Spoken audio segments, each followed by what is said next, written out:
सोचिए एक ऐसी इमारत जो दुनिया की सबसे ऊंची इमारत यानी बुर्ज खलीफा को भी पीछे छोड़ दे। एक ऐसी बिल्डिंग जिसकी ऊंचाई 1 किलोमीटर से भी ज्यादा हो। और ये सब किसी फ्यूचर प्लान में नहीं बल्कि असल जमीन पर बनने वाला था। आज हम बात कर रहे हैं सऊदी अरबिया के जेडा टावर की, एक ऐसा मेगा प्रोजेक्ट जो दुनिया की सबसे ऊंची इमारत बनने वाला था लेकिन आज सालों से अधूरा खड़ा है। तो यूनिवर्स फैक्ट्स में एक बार फिर से आपका स्वागत है। दरअसल ये कहानी एम्बिशन की, पावर की, पॉलिटिक्स की और उस सपने की है जो आसमान तक पहुंचते ही रुक गया। जेडा टावर का ऐलान किया गया था साल 2011 में। उस वक्त सऊदी अरबिया चाहता था कि दुनिया सिर्फ उसे तेल के रूप में नहीं देखे बल्कि मॉडर्न इंजीनियरिंग और फ्यूचर सिटीज के लीडर के रूप में देखे। इस टावर को बनाया जा रहा था जेडा इकोनॉमिक सिटी नाम के एक बड़े प्रोजेक्ट का हिस्सा बनाकर, जो रेड सी के किनारे एक बिल्कुल नया बिजनेस और रेसिडेंशियल हब बनने वाला था। इस इमारत की सबसे बड़ी खासियत थी इसकी ऊंचाई। जेडा टावर की प्लांट हाइट थी करीब 1000 मीटर से ज्यादा, जबकि बुर्ज खलीफा की ऊंचाई है करीब 828 मीटर। मतलब ये इमारत बुर्ज खलीफा से लगभग 200 मीटर ऊंची होती। इस टावर का डिजाइन तैयार किया था एड्रियन स्मिथ ने। जी हाँ, वही आर्किटेक्ट जिन्होंने बुर्ज खलीफा को डिजाइन किया था। इसलिए दुनिया को पूरा भरोसा था कि अगर कोई इंसान ऐसी इमारत बना सकता है तो सिर्फ वही टीम है जिसने बुर्ज खलीफा को बनाया था।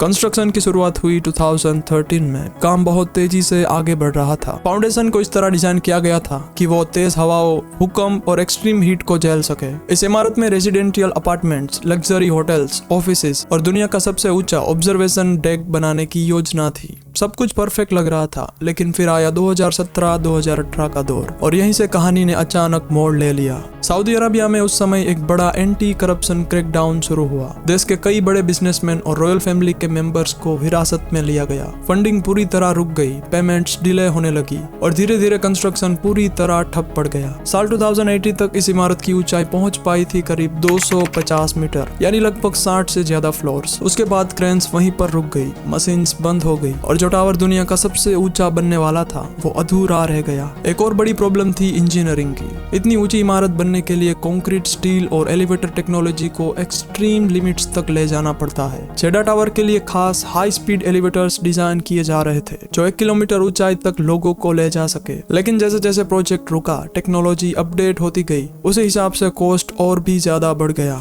शुरुआती समय में इस प्रोजेक्ट की एस्टिमेटेड कॉस्ट थी करीब 1.2 से 1.5 बिलियन डॉलर्स, लेकिन डिले के कारण ये कॉस्ट और भी ज्यादा बढ़ने लगी। कई सालों तक जेडा टावर दुनिया के सबसे फेमस एबंडोनेड मेगा प्रोजेक्ट्स में गिना जाने लगा। सैटेलाइट इमेजेस में रेत के बीच में खड़ा एक अधूरा जायंट स्ट्रक्चर्स दिखता था जो एम्बिशन की ऊंचाई और रियलिटी की शक्ति दोनों को दिखाता था। लेकिन कहानी यहीं तक खत्म नहीं होती। साल 2023 के आखिर और साल 2024 में सऊदी अरबिया से रिपोर्ट्स आने लगी कि जेडा टावर प्रोजेक्ट को दोबारा शुरू करने की तैयारी की जा रही है। आज की तारीख में जेडा टावर अब रुका हुआ प्रोजेक्ट नहीं है, इसका काम फिर से शुरू हो चुका है। 2018 के बाद कई साल तक ये बंद पड़ा रहा, लेकिन जनवरी 2025 में इसे ऑफिशियली रीस्टार्ट किया गया और अब ये तेजी से आगे बढ़ रहा है। फिलहाल टावर के 80 से ज्यादा फ्लोर्स पूरी तरह से कंप्लीट हो चुके हैं और हर महीने इसकी ऊंचाई तेजी से आगे बढ़ रही है। ये दुनिया की पहली 1 किलोमीटर ऊंची इमारत बनने की तरफ बढ़ रहा है, जो पूरा होने पर बुर्ज खलीफा बिल्डिंग से भी काफी ऊंचा होगा।